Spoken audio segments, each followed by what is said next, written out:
Assalamualaikum warahmatullahi wabarakatuh. Para peserta mata kuliah Sistem Pengendalian Manajemen, ketemu lagi kita pada pertemuan yang ketiga ini. Materi yang dibahas untuk hari ini adalah perilaku dalam organisasi.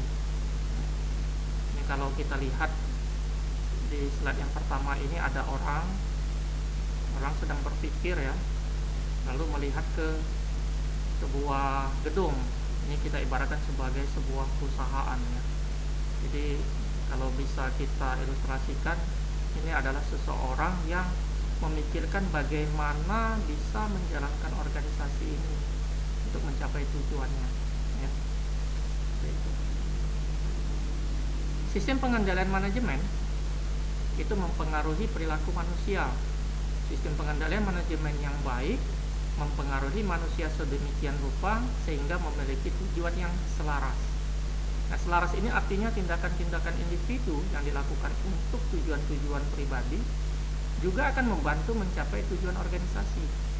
Nah, kata poin pentingnya di sini adalah keselarasan, keselarasan tujuan. Manajemen senior itu menginginkan agar organisasi mencapai tujuan organisasi. Siapa itu manajemen senior? Para pemimpin yang ada dalam organisasi itu. Nah, tetapi individu dalam organisasi atau anggota individual dalam organisasi itu mempunyai tujuan pribadi masing-masing yang biasanya tidak selalu konsisten dengan tujuan organisasi. Kalau misalnya adik-adik di kuliah ini juga ikut organisasi kan. Kalau akuntansi itu misalnya ada organisasi himpunan mahasiswa akuntansi. Kalau ditanya apa sih tujuan kalian ikut menjadi anggota organisasi HMA, himpunan mahasiswa akuntansi, pasti kalau ditanya seperti itu tujuannya berbeda-beda. Ada yang ingin mengembangkan kemampuannya dalam organisasi, lalu ada yang ikut-ikutan temannya, atau ada gebetannya dan sebagainya. Ini menunjukkan bahwa individu dalam organisasi itu memiliki motif atau tujuan pribadi yang berbeda dengan tujuan organisasi. Nah, fungsi dari sistem pengendalian manajemen, tujuan utamanya adalah untuk memastikan sejauh mungkin tingkat keselarasan tujuan yang tinggi. Jadi dalam proses yang sejajar dengan tujuan, itu manusia itu diarahkan untuk mengambil tindakan yang sesuai dengan kepentingan pribadi mereka sendiri, yang sekaligus juga merupakan kepentingan organisasi. Setidaknya bahwa sistem pengendalian manajemen yang baik itu tidak akan mendorong individu untuk melawan kepentingan organisasi. Apa-apa saja faktor yang mempengaruhi keselarasan tujuan organisasi itu secara umum dibagi atas dua, yaitu formal dan informal. Baik sistem formal maupun informal itu mempengaruhi perilaku manusia dalam organisasi perusahaan. Konsekuensinya, kedua hal tersebut akan berpengaruh pada tingkat pencapaian keselarasan tujuan perusahaan.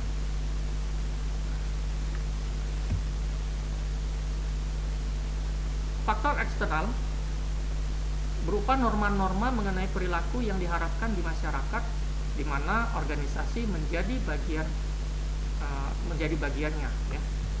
Lalu norma-norma ini mencakup sikap yang secara kolektif itu disebut sebagai etos kerja yang diwujudkan melalui loyalitas pegawai terhadap organisasi, keuletan, semangat dan juga kebanggaan yang dimiliki pegawai dalam menjalankan tugas, bukan sekedar menjalankan tugas secara tepat waktu. Itu faktor eksternal. Lalu faktor internal ini bisa berupa budaya, gaya manajemen, organisasi informal, persepsi dan komunikasi ya. Kita mulai dari budaya. Nah, budaya itu merupakan faktor terpenting yang meliputi keyakinan bersama, nilai-nilai yang dianut, norma-norma perilaku serta asumsi-asumsi yang secara implisit diterima dan secara eksplisit itu dimanifestasikan di seluruh jajaran organisasi, di mana biasanya budaya organisasi itu tidak pernah berubah selama bertahun-tahun. Misalnya kalau kalian pernah berkunjung ke PT Sosro ya, itu yang saya tahu. Entah pagi hari, siang hari, sore hari, malam hari, kalau di dalam lingkungan kerja PT Sosro itu ketemu rekan kerjanya, kata pertama yang wajib diucapkan itu adalah selamat pagi. Selamat pagi. Sore-sore selamat pagi. Alasannya karena jika kita selalu menyebut kata selamat pagi, maka motivasi kerja itu akan meningkat. Itu menurut asumsi mereka, dan itu menjadi budaya perusahaan tersebut. Yang kedua, gaya manajemen memiliki dampak yang paling kuat terhadap pengendalian manajemen. Biasanya sikap-sikap bawahan itu mencerminkan apa yang mereka anggap sebagai sikap atasan mereka, dan sikap atasan itu pada akhirnya berpijak pada apa yang menjadi sikap pimpinan puncak. Itu banyak kita temui. Pemimpinnya berganti, gaya manajemennya juga berubah. Mengapa bisa berubah? Karena mengikuti alur dari sikap pimpinan puncak itu tadi. Lalu faktor internal yang selanjutnya adalah organisasi informal. Misalnya terbentuknya secara tidak sengaja kelompok atau geng dalam suatu organisasi. Tidak usah jauh-jauh dalam kelas ini. Misalnya mentang-mentang dia sama-sama dari daerah Pagar Alam, merasa senasib sepenanggungan, maka dia membentuk kelompok ya, rasa senasib itu tadi, kemana-mana selalu berdua atau bertiga dengan satu daerahnya ya, satu daerah. Lalu yang keempat adalah persepsi dan komunikasi. Penyerapan informasi dari berbagai jalur, baik jalur formal maupun jalur informal, itu salah satu dari faktor internal juga ya, persepsi dan komunikasi. Biasanya yang berkaitan dengan persepsi dan komunikasi ini yang berdampak negatif, yang itu cepat meluas dalam suatu organisasi ya, yang berdampak besar. Ada isu mau adanya rolling jabatan, nah itu cepat sekali menyebar dalam organisasi itu ya. Sistem pengendalian formal. Sistem pengendalian formal ini dalam suatu organisasi itu ada dua. Yang pertama sistem pengendalian manajemen, yang kedua aturan-aturan. Kedua-duanya ini disusun dan dibuat oleh perusahaan atau organisasi itu. Sistem pengendalian manajemen itu pertemuan kita yang pertama ya, dan sifat pengendalian manajemen. Yang kedua adalah aturan-aturan.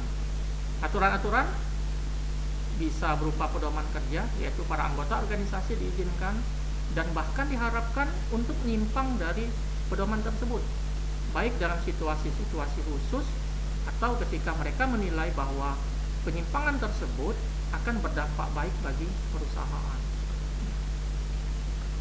Lalu sejumlah aturan itu bernilai positif, misalnya latihan menghadapi kebakaran. Lalu aturan-aturan lainnya, misalnya larangan-larangan terhadap tindakan-tindakan yang tidak etis, ilegal, tindakan-tindakan lain yang tidak diinginkan. Beberapa jenis aturan dalam suatu organisasi, misalnya pengendalian fisik. Pengendalian fisik itu bisa berupa penjaga keamanan, lalu gudang-gudang yang terkunci, password komputer, CCTV, dan lain-lain. Lalu ada manual dalam organisasi itu biasanya jauh lebih rinci dibandingkan dengan aturan-aturan di organisasi lainnya. Lalu sistem pengamanan sistem dan sistem pengendalian tugas. Pengendalian sistem misalnya software itu ada password dan sebagainya gitu ya.